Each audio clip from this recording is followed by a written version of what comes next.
বিসমিল্লাহির রহমানির রহিম। নওগাঁ জেলা দ্বিবার্ষিক সম্মেলন উপলক্ষে আয়োজিত আজকের এই অনুষ্ঠানের সম্মানিত সভাপতি জনাব রেজু, মঞ্চে উপস্থিত স্থায়ী কমিটির সম্মানিত সদস্য জনাব ইকবাল মাহমুদ, উপস্থিত নওগাঁ জেলা বিএনপির নেতৃবৃন্দ, উপস্থিত আমাদের সাংগঠনিক বিভাগের সাংগঠনিক নেতৃবৃন্দ, ঢাকা একসময়ের ঢাকা মহানগরী দায়িত্বে নিয়োজিত জনাব বীর মুক্তিযোদ্ধা জনাব আব্দুল সালাম সহ আমার সামনে উপস্থিত নওগাঁ জেলা বিএনপির কাউন্সিলর বৃন্দ এবং সাথে অঙ্গ ও সহযোগী সংগঠনের প্রিয় নেতাকর্মী ভাই ও বোনেরা, আসসালামু আলাইকুম। আশা করি আপনারা সবাই কম বেশি ভালো আছেন। ভালো আছেন তো? আলহামদুলিল্লাহ। প্রিয় ভাই বোনেরা, প্রিয় সহকর্মীবৃন্দ, আজকে এখানে এই যে আমরা সকলে একত্রিত হয়েছি, আমরা কেন একত্রিত হয়েছি? আমরা একত্রিত হয়েছি আজকে জেলা বিএনপির সংগ আমাদের সম্মেলন অনুষ্ঠিত হচ্ছে। এই সম্মেলনের লক্ষ্য বা উদ্দেশ্য কি? আমি জানি এর আগে অন্য অন্য নেতৃবৃন্দ যারা বক্তব্য রেখেছেন আমার আগে, তারা সবাই কিছু কিছু বিষয় বলেছেন। আমিও আমার অবস্থান থেকে আপনাদের সামনে সংক্ষেপে তুলে ধরতে চাই সম্মেলনটি আমরা করছি কেন। দেখুন, এই যে আমাদের প্রিয় দল বিএনপি, বাংলাদেশ জাতীয়তাবাদী দল, ক্যামেরাম্যানে যে আছেন, ক্যামেরার পেছনে দায়িত্বে যে আছেন, আমাকে দয়া করে কাউন্সিলররা যেদিকে বসে আছেন ক্যামেরাটা ওই দিকে আপনি ফোকাস করেন। আমি কাউন্সিলরদেরকে দেখতে চাই, মঞ্চটা না, কাউন্সিলর বিন্দুকে দেখতে চাই আমি। ক্যামেরাটা ঘুরিয়ে দেন, ঠিক আপনার পেছন দিকটা আমাকে দেখান। হ্যাঁ, এই যে মঞ্চ থেকে ফোকাসটা দেন, যাতে আমার সামনে যারা আছে, আমি মঞ্চের সামনে যারা আছে সবাইকে দেখতে পাই, সাইড থেকে না, মাঝামাঝি জায়গা থেকে দেন। জি, ধন্যবাদ। এখন প্রিয় নেতৃবৃন্দ, প্রিয় সহকর্মীবৃন্দ, এই যে আমাদের প্রিয় দল বিএনপি, এটি কিন্তু একটা বিশাল বড় দল। এবং বিশাল বড় দলটাকে যদি আপনি কম্পেয়ার করেন, বিশাল বড় একটি পরিবার। আমাদের প্রত্যেকের কিন্তু পরিবার আছে, পরিবার কিছু নিয়ম নীতি আছে, পরিবারটা কিভাবে চলবে, কিভাবে পরিচালনা হবে পরিবার, নিয়ম নীতি, রীতি নীতি, এগুলা থাকে পরিবারের মধ্যে। ঠিক দলটাও যে একটা বিশাল পরিবার, এই দলেরও কিছু রীতিনীতি নিয়ম কানুন আছে, নিয়ম কানুন থাকে, প্রত্যেকটি সংগঠনের থাকে, প্রত্যেকটি পরিবারের থাকে। সেই নিয়ম কানুন রীতির অংশ হিসাবেই কিন্তু একটি অংশ হচ্ছে এই যে সংগঠন। দ্বিবার্ষিক সম্মেলন হবে, 2-3 বছর পরে পরে সম্মেলন হবে, পরিবারের যে সদস্যরা থাকবেন, অর্থাৎ আপনারা যারা কাউন্সিলর, বিভিন্ন পর্যায়ের কাউন্সিলর, আপনারা বসে আলোচনা করে ভোট গ্রহণ পদ্ধতির মাধ্যমে হোক, একটি পদ্ধতির মাধ্যমে আপনারা আগামী সাংগঠনিক মেয়াদ পর্যন্ত এই জেলায়, অথবা থানার সম্মেলন যদি হয়, অথবা ইউনিয়ন সম্মেলন যদি হয়, 2 জন, 3 জন, 5 জন ব্যক্তিকে আপনারা দায়িত্ব দিবেন। এবং পরবর্তী সাংগঠনিক মেয়াদ পর্যন্ত এই মানুষগুলো দলকে পরিচালনা করবে, দলকে সংগঠিত করবে, দলের পক্ষে আরও বেশি সংখ্যক নেতাকর্মী সংগ্রহ করবে, এবং দলের যে নীতি বা আদর্শ আছে সেগুলো মানুষের কাছে পৌঁছে দিবে। অর্থাৎ আমরা একটি রাজনৈতিক দল, আমরা কাদের জন্য রাজনীতি করি ভাই? আমরা তো রাজনীতি করি এই দেশ এবং এই দেশের মানুষের জন্যই তো আমরা রাজনীতি করি, তাই নয় কি? কি ঠিক বলেছি ভাই? ঠিক বলেছি?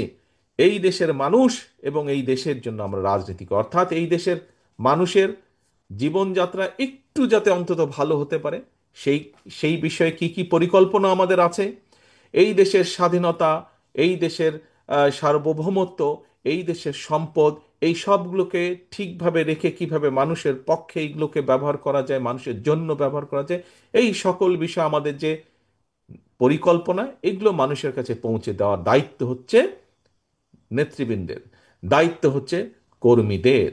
তো এখন প্রিয় ভাই বোনেরা, আজ আমরা সম্মেলন অনুষ্ঠান করব।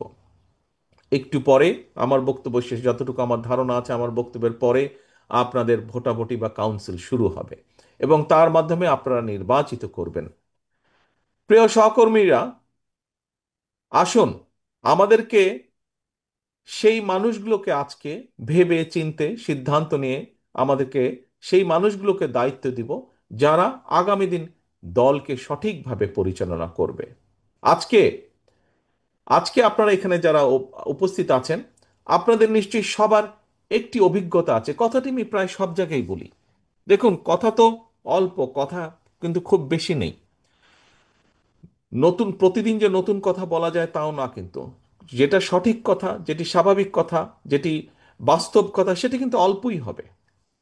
কথাটি কি?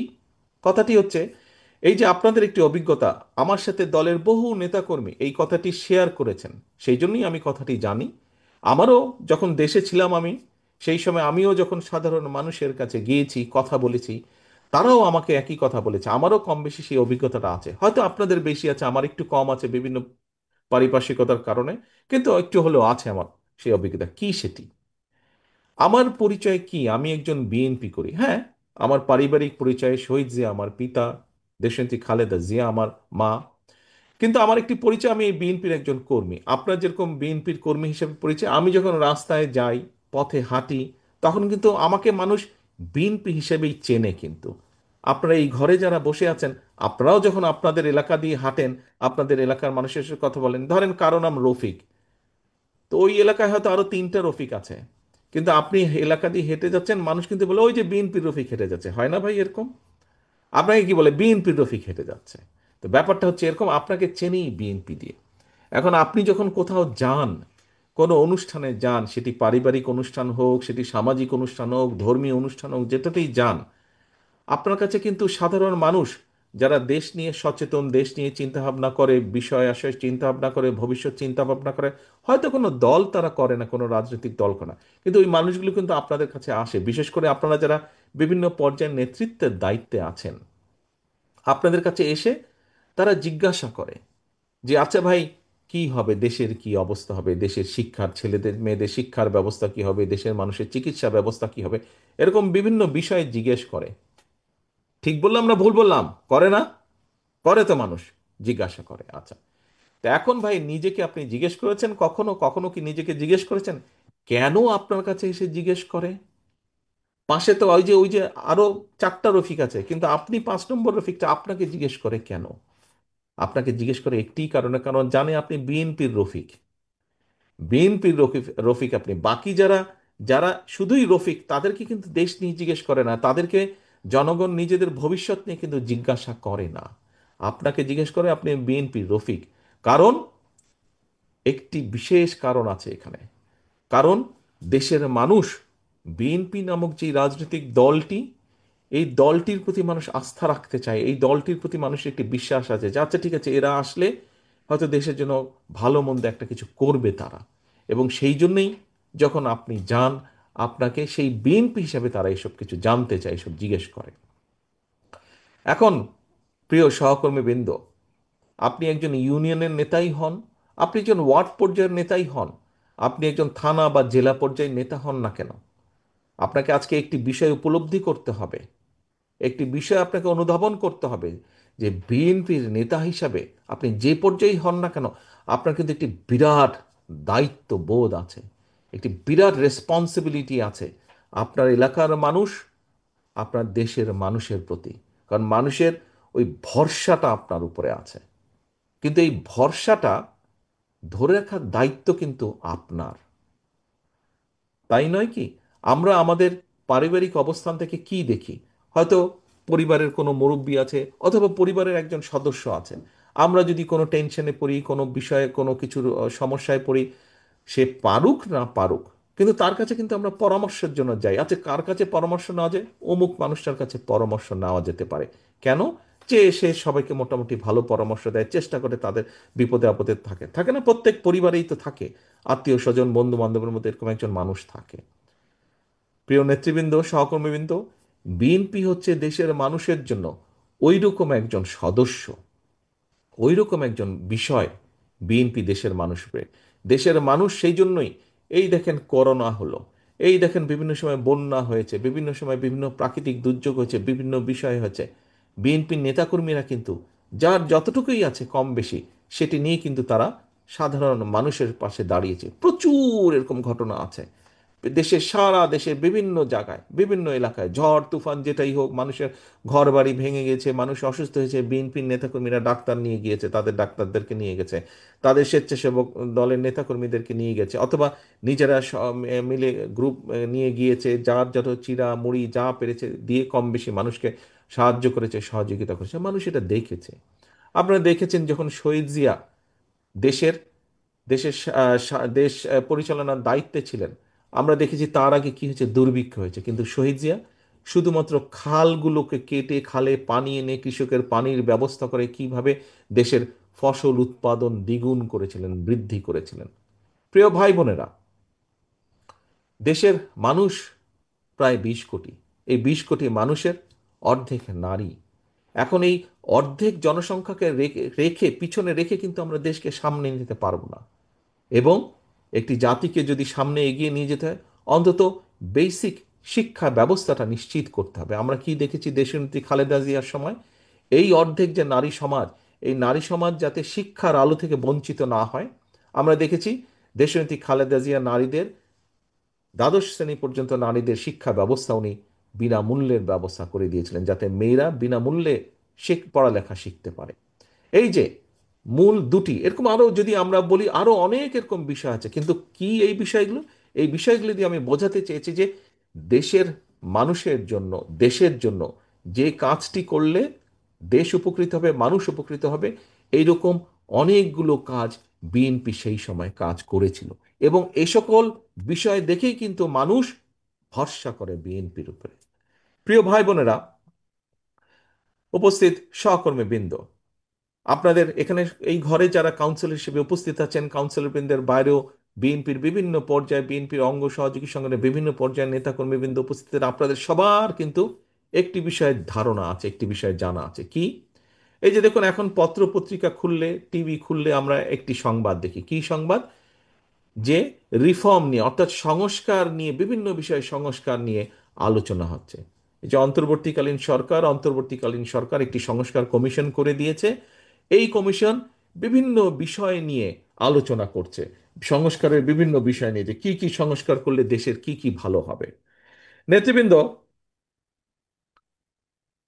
আপনাদের প্রত্যেকের জানা আছে, প্রত্যেকের ধারণা আছে, এই যেই সংস্কারগুলোর বিষয়ে আলাপ আলোচনা হচ্ছে, এই সংস্কারগুলোর বিষয় আপনার দল, বাংলাদেশ জাতীয়তাবাদী দল বিএনপি, আজকে থেকে 2-2.5 বছর আগে, 2-2.5 বছর আগে যখন স্বৈরাচার এই দেশের মানুষের টুটি চেপে ধরেছিল, যখন স্বৈরাচার এই দেশের মানুষের ভোটের অধিকারকে কেড়ে নিয়েছিল, যখন স্বৈরাচার, যে স্বৈরাচারকে বাংলাদেশের মানুষ বিতাড়িত করে দিয়েছে বাংলাদেশ থেকে, সেই স্বৈরাচার যখন বাংলাদেশের মানুষের অর্থ সম্পদ লুটপাট করে পাচার করে দিচ্ছিল, সেই সময় আমরা, সেই সময় আমাদের দল বিএনপি বাংলাদেশের মানুষের সামনে এই 31 দফা উপস্থাপন করেছিল, রাষ্ট্র মেরামতের 31 দফা। মনে আছে আপনাদের?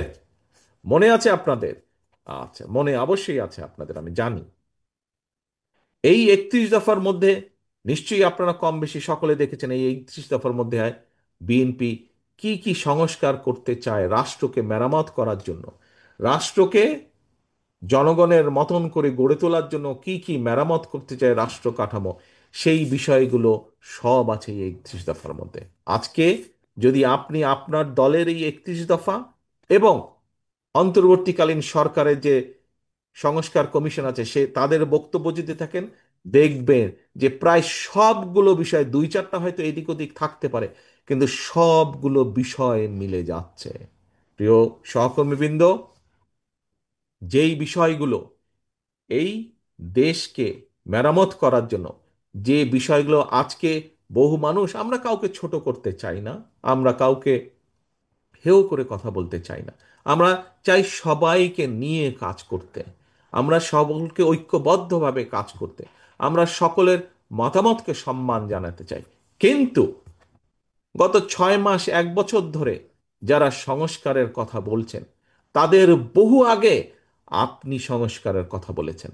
যারা আজ সংস্কার সংস্কার, এই সংস্কার হতে হবে, ওই সংস্কার হতে হবে, এইভাবে যারা বক্তব্য রাখছেন, তাদের বহু আগে আপনারা, এই যে ঘরে যারা আপনারা বসে আছেন, আপনারা যারা শহীদ জিয়ার সৈনিক, আপনারা যারা দেশনেত্রী খালেদা জিয়ার সৈনিক, এই আপনারা আজকে থেকে 2.5 বছর আগে সংস্কারের কথা বলেছিলেন। প্রিয় ভাই বোনেরা, আজকে আমরা দেখেছি অনেকেই বলছে এই সংস্কার না হলে আমরা নির্বাচন করব না, ওই সংস্কার না হলে আমরা নির্বাচন বলতেই পারে, প্রত্যেকের কথা বলার অবশ্যই অধিকার আছে। কিন্তু চিন্তা করে দেখুন, বিএনপি এবং বিএনপির সাথে যে রাজনৈতিক দলগুলো, আমরা অনেকগুলো রাজনৈতিক দল, তাদেরকে সাথে নিয়ে আমরা এই 31 দফা দিয়েছিলাম। আমরা কোন সময় দিয়েছিলাম বলেছি আপনাদের সামনে, আমি আপনাদেরও পরিষ্কার মনে আছে। কেন আমরা সেই সময় দিয়েছিলাম এই 31 দফা বলেন বা এই সংস্কার কর্মসূচি কেন দিয়েছিলাম? কারণ বিএনপির দেশ পরিচালনা করার অভিজ্ঞতা আছে। বিএনপির অভিজ্ঞতা আছে, বিএনপির অভিজ্ঞতা আছে এই দেশের খাদ্য উৎপাদন কিভাবে দ্বিগুণ করতে হয়। বিএনপির অভিজ্ঞতা আছে কিভাবে এই দেশের নারী সমাজকে শিক্ষার আলোয় আলোকিত করে দিতে হয়। বিএনপির অভিজ্ঞতা আছে কিভাবে এই দেশের লক্ষ কোটি শ্রমিককে বিদেশে কর্মসংস্থানের ব্যবস্থা করে দিতে হয়। বিএনপির অভিজ্ঞতা আছে কিভাবে এই দেশে শিল্প কারখানা তৈরি করতে হয় বা তৈরি করা যেতে পারে এবং তার মাধ্যমে কর্মসংস্থানের ব্যবস্থা করা যেতে পারে। প্রিয় ভাই বোনেরা, আমরা এই দেশের মানুষের কল্যাণ চিন্তা করি বলেই, আমরা এই দেশের কল্যাণ চিন্তা করি বলেই বিএনপির মতন একটি রাজনৈতিক দল আজ না, আজ থেকে 2.5 বছর আগে এই সংস্কার অর্থাৎ রাষ্ট্রকে কিভাবে, কারণ আমরা দেখছিলাম কিভাবে এই দেশের স্বৈরাচার, যেই স্বৈরাচারকে বাংলাদেশের মানুষ, আবাল বনিতা বৃদ্ধ, নারী পুরুষ, রিক্সা চালক, সিএনজি চালক, একজন ডাক্তার, একজন শিক্ষক, একজন লয়ার সহ বিভিন্ন শ্রেণী পেশার মানুষ, মহিলা শিশু সহ সকলের রাজপথে নেমে এসে যেই স্বৈরাচারকে আমরা বিতাড়িত করেছি এই বাংলাদেশ থেকে, সেই স্বৈরাচারের সময় আমরা দেখেছি কিভাবে আমাদের রাষ্ট্র কাঠামোর প্রত্যেকটি সেক্টরকে ধ্বংস করে দেওয়া হয়েছে। এবং বিএনপির অভিজ্ঞতা আছে কিভাবে দেশ গড়তে হয়। সেজন্যই বিএনপি বুঝতে পেরেছিল, বিএনপি বুঝতে পেরেছে যে এই যে স্বৈরাচার পালিয়ে গেছে সে কিভাবে প্রত্যেকটি সেক্টরকে, শিক্ষাক্ষেত্র বলুন, স্বাস্থ্যক্ষেত্র বলুন, অর্থনৈতিক বলুন, বিচার ব্যবস্থা বলুন, আইন শৃঙ্খলা বাহিনীর কথা বলুন, প্রত্যেকটি সেক্টরকে কিভাবে তারা নিজেদের স্বার্থ বজায় রাখার জন্য ধ্বংস করে দিয়েছিল। দেশের স্বার্থে চিন্তা করেনি, চিন্তা করেছিল তাদের শুধু নিজেদের রাজনৈতিক স্বার্থ। এবং সেভাবে চিন্তা করে প্রত্যেকটিকে দলীয়করণ করার মাধ্যমে, প্রত্যেকটিকে দুর্নীতিগ্রস্ত করার মাধ্যমে সেক্টর ধ্বংস করেছিল। এবং সেইটা দেখার পরেই বিএনপি এই 31 দফা ঘোষণা করেছে রাষ্ট্রকে মেরামত করতে হবে। কারণ প্রিয় সহকর্মীবৃন্দ, আমার ঘরই যদি না থাকে আমি কোথায় আশ্রয় নিব? কাজেই এই বাংলাদেশ যদি ঠিক না থাকে তাহলে এই কোটি কোটি মানুষ কোথায় যাবে? এই কোটি কোটি মানুষের প্রথম এবং শেষ আশ্রয়স্থল, এই কোটি কোটি মানুষের প্রথম এবং শেষ আবাসস্থল এই বাংলাদেশ, এই 55,126 বর্গ মাইলের যে দেশ বাংলাদেশ আমাদের, এটিই আমাদের প্রথম এবং শেষ আশ্রয়স্থল। সেজন্যই বিএনপি 31 দফার কথা বলেছে, 31 দফা দিয়েছে রাষ্ট্র মেরামত গঠনের জন্য। প্রিয় ভাই বোনেরা, আপনারা আন্দোলন করেছেন, সংগ্রাম করেছেন, বিএনপি সহ আরো কিছু আমরা রাজনৈতিক দল বিগত 1 বছরেরও বেশি সময় ধরে জনগণের রাজনৈতিক অধিকার দাবি আদায় করার জন্য, জনগণের ভোটের অধিকার দাবি আদায়ের জন্য, জনগণের কথা বলার দাবি আদায় করার জন্য, জনগণের অর্থনৈতিক স্বাধীনতা প্রতিষ্ঠিত করার জন্য গত 1 যুগেরও বেশি সময় ধরে বিএনপি রাজপথে ছিল, বিএনপি আন্দোলন করেছিল। এবং এই আন্দোলনের ফলে কি হয়েছে? আমরা আমাদের বহু সহকর্মীকে হারিয়েছি, আমাদের বহু সহকর্মী গুম খুনের শিকার হয়েছে, বহু মানুষ অত্যাচারিত নির্যাতন হয়েছেন, আমাদের বহু সহকর্মী পঙ্গুত্ব বরণ পর্যন্ত করেছেন, বহু মানুষের, বহু সহকর্মী, বহু নেতাকর্মীরা আমাদের ঘর বাড়ি ব্যবসা বাণিজ্য ধ্বংস করে দেওয়া হয়েছে। তারপরেও কিন্তু বিএনপি থেমে থাকেনি, তারপরেও বিএনপির নেতাকর্মীরা কিন্তু থেমে থাকেনি। প্রিয় সহকর্মীবৃন্দ, শুধু আমরাই নই, আমাদের সাথে আমাদের পাশে থেকে অন্য অন্য আরো অনেক রাজনৈতিক দল আমাদের সাথে ছিল। শুধু রাজনৈতিক দলের নেতাকর্মীরা নয়, রাজনীতি করে না এরকম সাধারণ মানুষ, শিক্ষক বলেন, ডাক্তার বলেন, উকিল মোক্তার বলেন, সাধারণ গৃহবধূ বলেন, সাধারণ মানুষ বলেন, এরকম বহু মানুষ যারা প্রতিবাদ করেছিল ওই স্বৈরাচারের বিরুদ্ধে, তাদের অন্যায়ের বিরুদ্ধে যারা প্রতিবাদ করেছিল, এরকম বহু মানুষ অত্যাচারিত হয়েছে, নির্যাতিত হয়েছে, এবং সে কারণেই রাজপথে নেমে এসেছিল সকলে, এবং তার ফলে স্বৈরাচার পালিয়ে যেতে বাধ্য হয়েছে। প্রিয় সহকর্মীবৃন্দ, আন্দোলন বলুন, সংগ্রাম বলুন, যুদ্ধই বলুন, যেভাবেই বলুন না কেন, সেটির একটি পর্ব শেষ হয়েছে। এখন দ্বিতীয় পর্ব শুরুর পালা। দ্বিতীয় পর্ব কি? যেই দাবি আমরা করে আসছিলাম গত এক যুগেরও বেশি সময় ধরে, কি ছিল সেই দাবি? সেই দাবি ছিল জনগণের রাজনৈতিক অধিকার প্রতিষ্ঠার দাবি। অর্থাৎ জনগণের দেশ এই বাংলাদেশ, কাজে এই দেশের মালিক এই দেশের 20 কোটি জনগণ। এই দেশের 20 কোটি জনগণের অধিকাংশ জনগণ যেভাবে মনে করবে, দেশ সেভাবেই পরিচালিত হবে।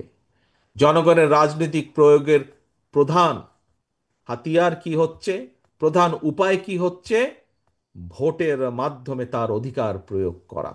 এবং ভোটের মাধ্যমে জনগণ জানান দিয়ে দেয়, ভোটের মাধ্যমে জনগণ সিদ্ধান্ত দিয়ে যায় যে জনগণের এই দেশ কারা পরিচালনা করবে একটি নির্দিষ্ট সময় পর্যন্ত।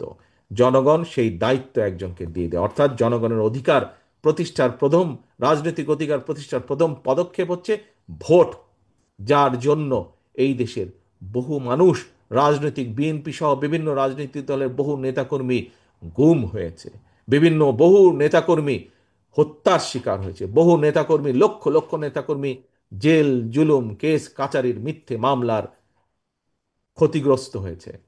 আমি নিশ্চিত আজকে এই সম্মেলন আমার সামনে যারা বসে আছেন, আপনাদের মধ্যে বহু নেতাকর্মী আছেন যারা এই মিথ্যা মামলার, গায়েবী মামলার শিকার হয়েছিলেন। যারা আছেন না আপনাদের মধ্যে, হাত তুলতে বললেই দেখা যাবে প্রায় প্রত্যেকটি মানুষ এখানে হাত তুলেছে মিথ্যা মামলার শিকার হয়ে।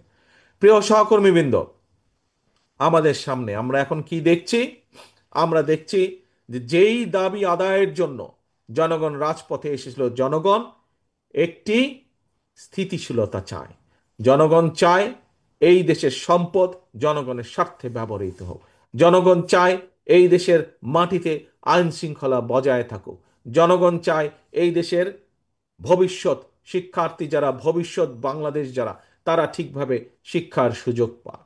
জনগণ চায় এই দেশের মানুষ মিনিমাম তাদের স্বাস্থ্য সেবা পায়।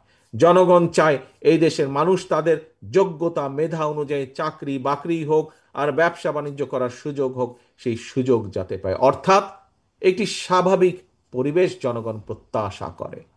প্রিয় সহকর্মীবৃন্দ, পৃথিবীর সব দেশে গ্রহণযোগ্য, রাজনৈতিকভাবে সবচেয়ে গ্রহণযোগ্য প্রক্রিয়া হচ্ছে গণতন্ত্রের চর্চার মাধ্যমে, ভোট প্রয়োগের মাধ্যমে সরকার গঠন করা, এবং সরকার এই যে কথাগুলো বললাম জনগণের চাওয়া পাওয়া, এই চাওয়া পাওয়াগুলো বাস্তবায়ন করা। তাদের যে পরিকল্পনা থাকবে সেই পরিকল্পনা অনুযায়ী এই চাওয়া পাওয়াগুলোকে বাস্তবায়ন করা। প্রিয় সহকর্মীবৃন্দ, প্রিয় ভাই বোনেরা, অন্তর্বর্তীকালীন সরকার বিশ্বের যে গণতান্ত্রিক প্রক্রিয়া, সেই প্রক্রিয়া অনুযায়ী ভোটের একটি সময় ঘোষণা করেছে, সকলেই আপনারা জানেন। আমরা আশা করছি ইনশাল্লাহ আগামী ফেব্রুয়ারি মাসে, অর্থাৎ আগামী রমজানের আগে, এই বাংলাদেশের মাটিতে বাংলাদেশের মানুষের বহু প্রত্যাশিত যে একটি নিরপেক্ষ নির্বাচন, বহু প্রত্যাশিত বাংলাদেশের মানুষের যে রাজনৈতিক অধিকার প্রয়োগের যে হাতিয়ার, সেটি তারা প্রয়োগ করবেন তাদের অধিকার, এবং সেই প্রক্রিয়ার মাধ্যমে বাংলাদেশের মানুষ তাদের ভবিষ্যৎ দেখভালের জন্য, সঠিকভাবে দেখভালের জন্য তারা কাউকে না কাউকে নির্বাচিত করবেন। প্রিয় ভাই বোনেরা, একটি রাজনৈতিক দল হিসাবে, রাজনৈতিক দলের সদস্য হিসাবে অবশ্যই আমাদের প্রত্যাশা থাকবে যে জনগণ আমাদেরকে ইনশাল্লাহ নির্বাচিত করবেন। কিন্তু শুধু নির্বাচিত করলে হবে না। নির্বাচিত ভাই আপনি হয়ে গেলেন ইনশাল্লাহ, বা ইনশাল্লাহ নির্বাচিত আপনি হয়ে যাবেন যদি আপনি জনগণের আস্থা অর্জন করতে পারেন। জনগণের আস্থা, জনগণের বিশ্বাস ধরে রাখার মাধ্যমে, জনগণের আস্থা, জনগণের বিশ্বাস অর্জন করার মাধ্যমে আপনি ইনশাল্লাহ হয়তো জিতে গেলেন, কিন্তু তার পরের বিষয়গুলো কিন্তু আরো গুরুত্বপূর্ণ, তার পরের বিষয়গুলো কিন্তু আরো কঠিন, তার পরের বিষয়গুলো কিন্তু আরো অনেক অনেক বেশি প্রয়োজনীয়। কি সেটি? দেশকে সঠিকভাবে পরিচালনা করা। একটু আগে আমার বক্তব্যে আমি বলেছি আমাদের সামনে অনেকগুলো চ্যালেঞ্জ আছে, অনেকগুলো চ্যালেঞ্জ আছে। কি সেই চ্যালেঞ্জ? একটা দুইটা করে দুই চারটাও যদি আপনাদের সামনে, সবাই আপনারা জানেন বিষয়গুলো, সবাই আপনারা এই ঘরে উপস্থিত প্রতিটা মানুষ আপনারা জানেন। আমাদের প্রচুর বেকার আছে সারা বাংলাদেশে, তরুণদের মধ্যে, যুবকদের মধ্যে প্রচুর বেকার আছে। এই শিক্ষিত বেকার হোক, অল্প শিক্ষিত বেকার হোক, এই বেকারদের কর্মসংস্থানের ব্যবস্থা করতে হবে। করতে হবে না আমাদেরকে? করতে হবে তো। আমাদের নদী নালা খাল বিলগুলো শুকিয়ে গেছে। শুকিয়ে যাওয়ার ফলে একদিকে যেরকম কৃষি কাজের জন্য কৃষকের পানির সমস্যা হয়, আবার আরেক দিকে দেখি আমরা অল্প বন্যায় বা অল্প বর্ষা মৌসুমে বৃষ্টি বাদলে অনেক এলাকা বাংলাদেশের ভেসে যায়। পানিগুলো যাবে কোথায়? এই খাল খনন করতে হবে আমাদেরকে, নদী খনন করতে হবে, কৃষিকের জন্যই হোক, পানির জন্যই হোক, অথবা বন্যাকে প্রতিরোধ করার জন্যই হোক। আমাদের শিক্ষার কি অবস্থা? আপনাদের প্রত্যেকেরই আত্মীয় স্বজন সন্তান, নিজেদের সন্তানরা এই দেশে পড়ালেখা করছে। আপনারা কম বেশি প্রত্যেকেই এই ব্যাপারে আপনারা সঠিকভাবে আপনারা জানেন যে সেই শিক্ষা ব্যবস্থা বদলাতে হবে। প্রিয় ভাই বোনেরা, একটি বিষয় সবসময় আমি বলি যে আজকের যারা শিশু তারা হচ্ছে, এই কথা শহীদ জিয়াও বলতেন, আজকের শিশুরাই আগামী দিনের ভবিষ্যৎ। আমরা যদি এই শিশুদেরকে আজকে সঠিকভাবে গড়ে তুলতে পারি, একজন গার্জিয়ান হিসেবে, এখানে প্রত্যেকেই গার্জিয়ান, প্রত্যেকেরই সন্তান সন্ততি আছে, একজন শিশুকে যদি আজ সঠিকভাবে গড়ে তোলা যায়, কাল সে দেশকে সঠিকভাবে গড়ে তুলতে পারবে। কাজে আমাদের এই শিক্ষা ব্যবস্থাকে ঠিক করতে হবে। শিক্ষা ব্যবস্থার কি দরকার, কি অবস্থা আপনারা জানেন। প্রিয় ভাই বোনেরা, বাংলাদেশের মানুষের স্বাস্থ্যের ব্যবস্থার পরিবর্তন করতে হবে। বাংলাদেশের মানুষের, ঢাকা শহরে যারা শহরে থাকে হয়তো মানুষ কম বেশি চিকিৎসা পায়, কিন্তু গ্রামে গঞ্জে যেই মানুষগুলা থাকে তাদের এই স্বাস্থ্য সুবিধা থেকে বিভিন্নভাবে তারা বঞ্চিত। এটিকে কিছুটা হলেও আমাদেরকে উন্নত করতে হবে। এরকম আরো অনেকগুলো ব্যবস্থা আছে, শিক্ষা বলেন, স্বাস্থ্য বলেন, কৃষি বলেন। এই চ্যালেঞ্জগুলো আমাদের গ্রহণ করতে হবে। এই বিষয়গুলোর প্রতি আমাদেরকে নজর দিতে হবে, কারণ এইগুলি হচ্ছে মানুষের চাওয়া, এগুলি হচ্ছে মানুষের পাওয়া। এখন ভাই বোনেরা, সহকর্মীবৃন্দ, কেন আমি এই কথাগুলো আপনাদের সামনে তুলে ধরছি এটা আপনারাও বুঝতে পারছেন। কারণ ওই যে প্রথমে বলেছি, বাংলা আপনি যখন যান আপনাকে সে জিজ্ঞেস করে ভাই কি হবে, দেশের কি হবে, অর্থাৎ জনগণ আপনাদের কাছে জানতে চায়, বিভিন্ন পর্যায় থেকে জনগণ জানতে চায়। কারণ জনগণ মনে করে বিএনপি তাদের জন্য কিছু একটা ভালো মন্দ করতে পারবে। আপনি রাজনৈতিক নেত্রী মানুষের কথাই বলেন অথবা নিরপেক্ষ মানুষের কথাই বলেন, প্রত্যেকের একটি আস্থা, কম বেশি আস্থা বিশ্বাস বিএনপির আছে। তারা চায়, তারা প্রত্যাশা করে বিএনপি এই দেশের মানুষের জন্য গঠনমূলক কাজ করবে। কিন্তু এখানে বিরাট একটি কিন্তু আছে প্রিয় ভাই বোনেরা। এই যে বিএনপির যেই প্রত্যাশা, বিএনপির যে পরিকল্পনা, দেশকে সামনে এগিয়ে নিয়ে যাওয়ার, মানুষের জীবনযাত্রা কিছুটা ভালো করার, এই পরিকল্পনা যাতে বাস্তবায়িত না হতে পারে তার জন্য কিন্তু ষড়যন্ত্র চলছে, ধীরে ধীরে তার জন্য ষড়যন্ত্র চলছে। তাই এই পরিকল্পনাকে ভণ্ডুল করে দেওয়ার জন্য, একই সাথে দেশ যাতে গণতান্ত্রিক অবস্থায় ফিরে আসতে না পারে, মানুষের ভোটের অধিকার যাতে বাস্তবায়িত হতে না পারে, সেইটাকেও ভণ্ডুল করে দেওয়ার জন্য কিন্তু বিভিন্ন জায়গায় ষড়যন্ত্র চলছে, ষড়যন্ত্র শুরু হয়েছে। প্রিয় ভাই বোনেরা, সম্মানিত কাউন্সিলর বৃন্দ, আজকে হয়তো এখানকার অনেকেই সেদিন উপস্থিত ছিলেন আমার সামনে। আপনাদের নিশ্চয়ই মনে আছে, এই স্বৈরাচার পালিয়ে যাওয়ার কয়েকদিন পরে, মাস খানেকের মধ্যে আমি আপনাদের সাথে বসেছিলাম, বিভিন্ন জেলার নেতা কর্মীদের সাথে বসেছিলাম, এবং সেখানে আমি সেদিন বলেছিলাম যে আমাদের মধ্যে অনেকেই ভাবছেন আরে ভাই একটি প্রতিপক্ষ তো মাঠে নেই, কাজেই আগামী নির্বাচন কি আর অত কঠিন হবে? আমি তখন বলেছিলাম যে আগামী নির্বাচন বাংলাদেশের ইতিহাসে যত নির্বাচন হয়েছে তার মধ্যে সবচাইতে কঠিন হবে। মনে আছে আপনাদের? আপনাদেরকে বলেছিলাম আমি সেদিন, সেদিন অনেকেই আমার সামনে উপস্থিত ছিলেন আপনারা, প্রিয় ভাই বোনেরা। 1 বছর আগে আমি কথা বলেছিলাম যে অদৃশ্য শক্তি কাজ করছে, বিভিন্ন রকম ষড়যন্ত্র হচ্ছে, এত সহজ হবে না যতই সহজ মনে করছেন। যত সহজ মনে করছেন, পুরা বিষয়টি সম্পূর্ণভাবে তার উল্টা, একদম বিপরীত, ততই কঠিন হবে। আজকে কি অনুধাবন করতে পারছেন আপনারা? বুঝতে পারছেন আমার কথার অর্থ কি ভাই বোনেরা? বুঝতে পারছেন যে সামনে কঠিন হবে? হ্যাঁ। কিন্তু এই কঠিন পথ, এই যে কঠিন হবে, এর মধ্যে আপনারা পত্রপত্রিকা বিভিন্ন বিষয় থেকে আপনারা এখন অনেকেই বুঝতে পারছেন যে আসলেই তো তারেক রহমান যা বলেছিল, মনে হয় কথাটা বোধহয় খুব বেশি ভুল বলেনি। কিন্তু এই কঠিন পথ, সেই ষড়যন্ত্র ভণ্ডুল করা হোক, এবং আমাদের যে পরিকল্পনা 31 দফা, সেই অনুযায়ী দেশকে এগিয়ে নেওয়া যাওয়াই হোক না কেন, প্রত্যেকটি কাজ ইনশাল্লাহ আল্লাহর রহমতে আমরা সফল করতে পারবো, যদি যদি বিএনপি নামক যে পরিবারটি আছে, এই পরিবারের সকল নেতাকর্মী দুইটা কাজ করে। কি বলবো? কি দুইটা কাজ শুনতে চান? কি শুনতে চান? দুইটা কাজ কি? আচ্ছা, ঠিক আছে, যেহেতু শুনতে যাচ্ছেন বলি। কাজগুলো আপনারাও জানেন, কিন্তু আপনাদের সহকর্মী হিসাবে, আপনাদের নেতা হিসাবে আপনাদের সামনে এইটি আমি তুলে ধরছি আবার। 1 নম্বর কাজ হচ্ছে, একটি ওই যে প্রথমেই বক্তব্যের বলেছি, রাজনৈতিক দলের লক্ষ্য আদর্শ কি, পুঁজি কি? রাজনৈতিক দলের পুঁজি হচ্ছে জনগণ, লক্ষ্য আদর্শ হচ্ছে জনগণের আস্থা এবং বিশ্বাস, ভালোবাসা। প্রিয় সহকর্মীবৃন্দ, এই ঘরে আপনারা শহীদ জিয়ার যত নেতা কর্মী আছেন, এই ঘরে দেশনেত্রী খালেদা জিয়ার যত সৈনিক আছেন, শুধু এই ঘরে না, আপনি বিএনপি হোক, আপনি যুবদল হন, ছাত্র দল হন, স্বেচ্ছাসেবক দল হন, মহিলা দল হন, মৎস্যজীবী দল হন, কৃষক দল হন, যেই হন না কেন, শুধু একটি পরিচয়, শহীদ জিয়ার কর্মী আমি, খালেদা জিয়ার সৈনিক আমি।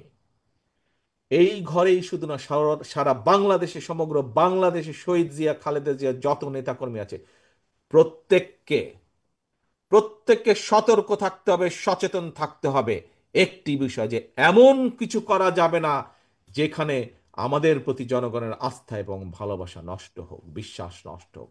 এই কাজটি করা থেকে 100% বিরত থাকতে হবে। পারবেন? পারবেন আপনারা? আমাদেরকে পারতে হবে ইনশাআল্লাহ। ধন্যবাদ। আমাদেরকে পারতে হবে, আমাদের চেষ্টা করতে হবে।